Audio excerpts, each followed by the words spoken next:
where one man strives to live up to the romantic ideal of the kung fu martial swordsman while being a total douche to anyone and everyone he meets forever.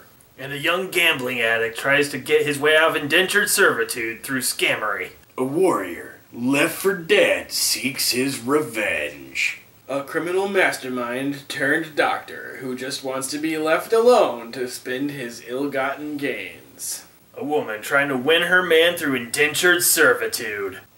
A woman seeks revenge for her brother who was imprisoned for a crime he totally did commit.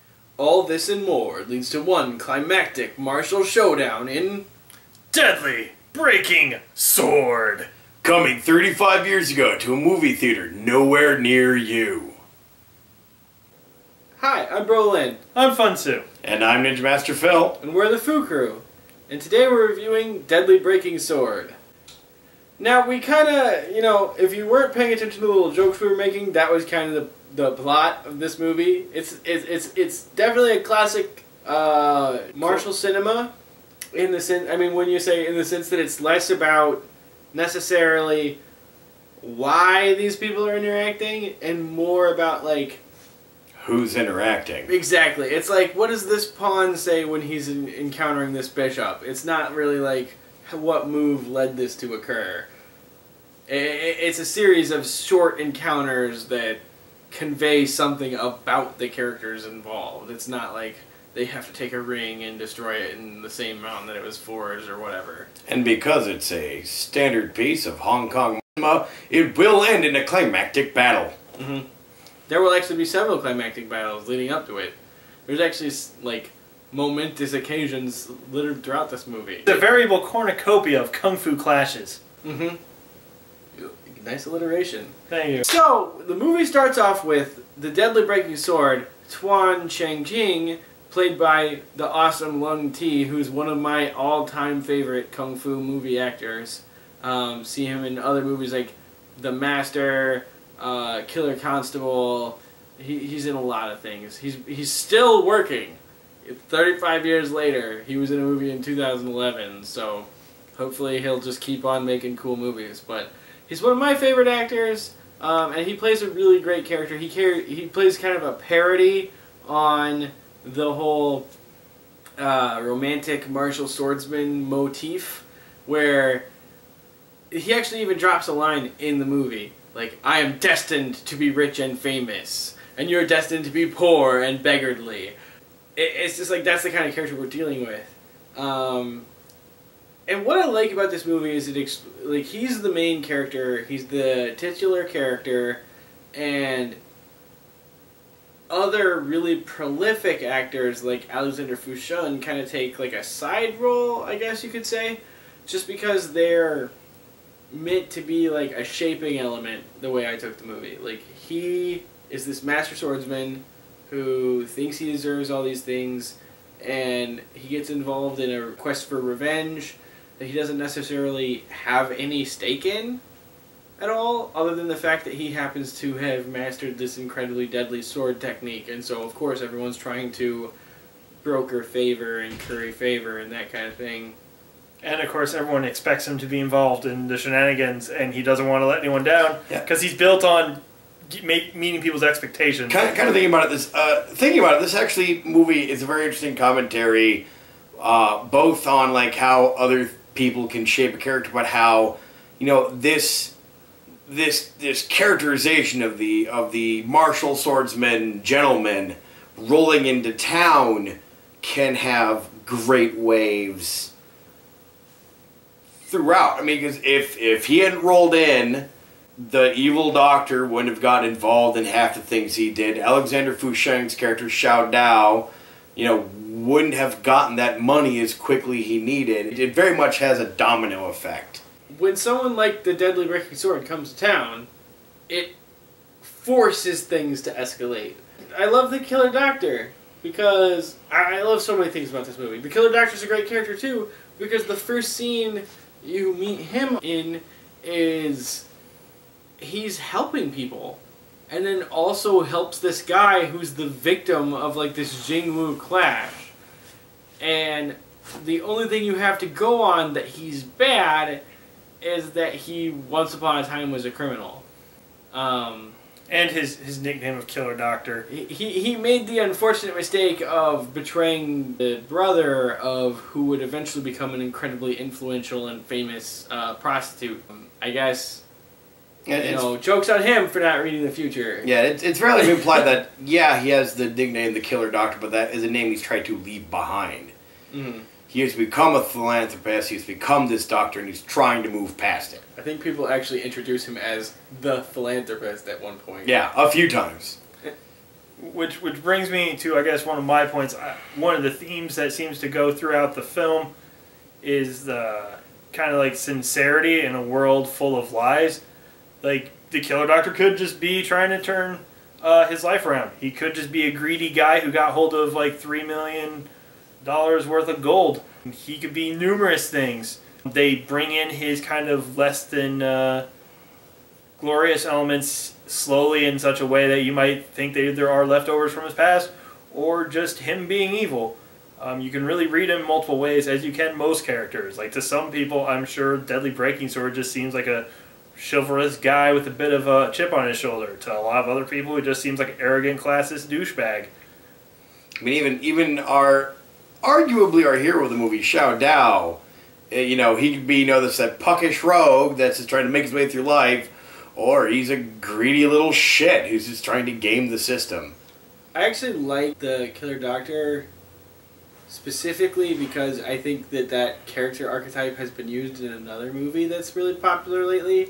The American release is called Dragon. The Chinese release is called Wu Shai. But I like how quickly a kung fu audience can turn its nose up at various characters just deliberately on how they're portrayed, because Donnie Yen hides his criminal mass murder past and he's the hero. Killer Doctor tries to hide his criminal ne'er-do-well past and he's the bad guy. And it's not like anyone gave Deadly Breaking Sword a badge and said go round up the criminals. In fact, he actually, one thing I love about his character is how resistant he is to change. Alexander Fushun's character and the Killer Doctor don't actually change. It's a matter of revealing their true colors. The Killer Doctor is a bad guy pretending at being a good guy, and Alexander Fushun's character, Little Dagger, is a good guy pretending to be a bad guy. He walks into the bar all swaggeredly, I'm gonna take the house for all this shit, and I'm gonna be a bad gambler, and I'm gonna be a ne'er-do-well. But really, all he's trying to get is he's not trying to steal money. Well, he's a gambler. I think it's pretty well established. He's a gambling addict. That's true. He's just trying to get his fix. But he doesn't even the line a real man will pay his debts. He never does anything underhanded to get money, even though it would make it easier. A man with his martial talents in this time could literally just go 2 counties over, rob a whole bunch of people, come back, and he'd have his money. That's true. I won't deny that.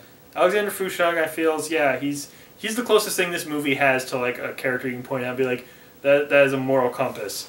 Mm-hmm. And then so those two characters are unchanging. Deadly Breaking Sword starts off like a big, haughty douchebag, and he slowly you do see him start to go oh, you maybe not as bad as I thought. And then you have these delightful scenes where he's playing ancient Chinese drinking games, I guess the equivalent of beer pong, with Alexander Fushun's character, because they've become friends and that's how affection works. Right. I guess if I had to point out any particular bad part of this movie, it's a really good movie.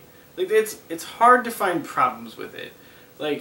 Again, one thing we try and stress here is that it's an entire different philosophy of cinematography, an entire different philosophy of filmmaking than traditional Western filmmaking, especially of the time.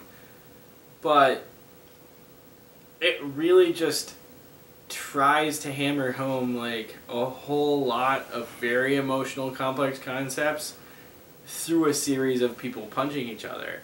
And if you're not ready to be available for them,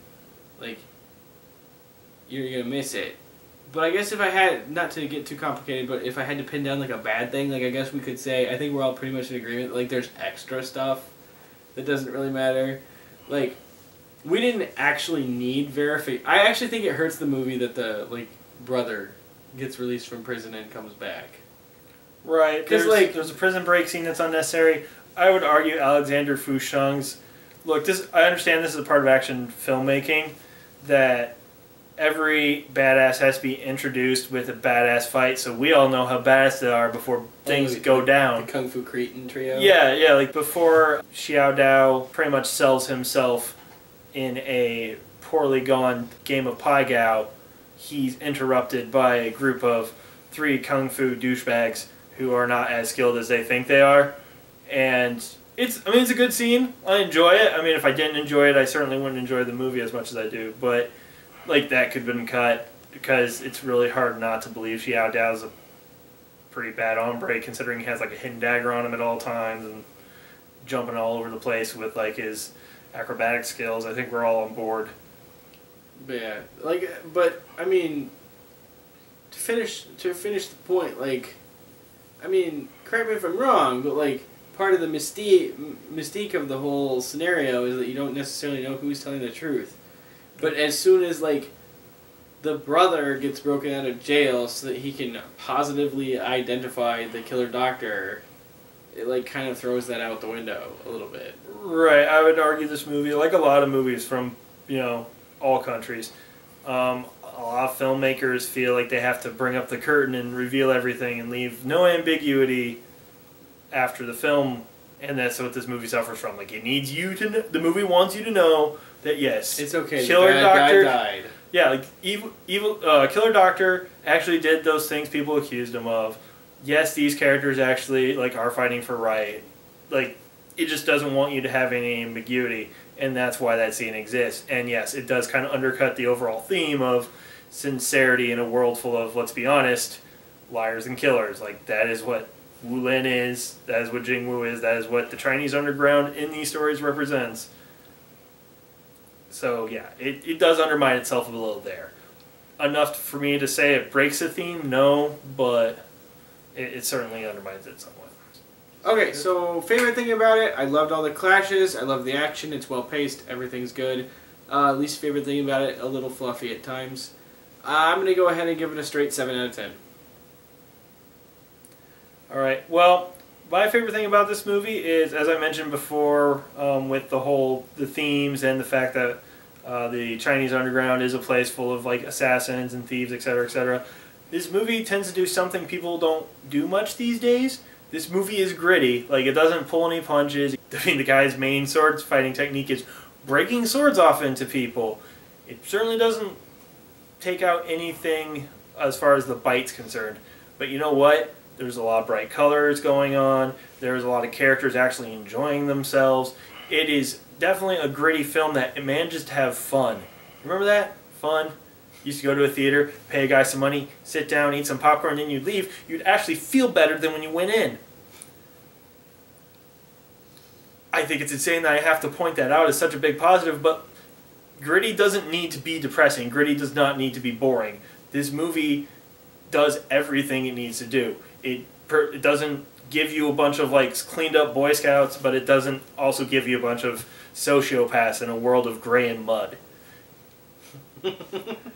that is definitely my favorite part of this movie. Is it lets me have a gritty time while still actually having a good time. So let me be clear, Funsu, if I may. Your favorite part of this movie is that it manages to be gritty without joining the Nolan-verse. Right, and don't get me wrong, I like the Batman Nolan verse as much as anyone else. I'm just sick of seeing all the imitators that are just drowning out all the fun in film. Fair enough. It gets a bit much. So yeah, that's definitely that, plus kind of the other positives we've listed along the way is what I really enjoy. It's solid Shaw Brothers filmmaking. They were making hundreds of swordplay films a year. They knew what they were doing. It all comes through, great production values, etc., etc. My least favorite thing, I'll agree with the fluff aspect. I believe a lot of the fluff actually kind of undermines the theme. Not enough to break it, but certainly takes a lot out of it. Overall, I give it a 8 out of 10. I think if you're going to make a gritty wuxia movie, which a lot of people are trying nowadays, this is definitely the route one should take. I'm I love the shit out of this movie. It is a really fun one, though it kind of falls into a similar vein to Buddha's poem. There are just bits of the movie, like the plot, that I honestly, if I go without watching this movie, because this is my like 4th or 5th time seeing this, there are bits I kind of forget. And it's not necessarily like bad, it's just, I don't care. This movie very much is, it has some really fun characters, and some really neat situations, and some really goddamn good martial arts. The fights are solid, the sets are great, the colors are nice, all the actors are excellent. Like, there's really not the level of overtop, crazy portrayals you'll see in some of the other, like the Chang Che, like Five Deadly Venoms, where they're like, I am evil for evil's sake. Like, that's just not here. This kind of maintains a level of, I guess, realism, for lack of a better term. But that being said, there are scenes that just drag on. Like, they go without the action for too long, and unlike a lot of other movies in this genre, or even in more of like the samurai genre, there's no tension building to keep you going. So I just completely zone out. And then I'm like, oh wait, she poked a badger with a spoon.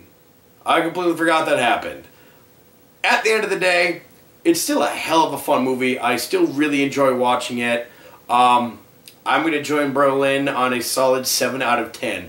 There's nothing necessarily outstanding about it, but it's still just a solid, fun swordplay movie. Like, this is not what you sit down for a cerebral night. This is not something with, Bridge over the River Kwai and Dr. Zhivago. This is, I'm going to sit down, have a drink, have fun, and enjoy myself. And there is definitely a place in this world for that type of movie. And I always appreciate when it's done as well as this one is. So yeah, 7 out of 10 I'm going to have to go with on this one. Alright, well, if you liked what you saw here, don't forget to comment below, like us, favorite us. We are available on Facebook at Facebook.com/FooCrewReviews. Also can be found at katanagraph.com. Alright, see you later.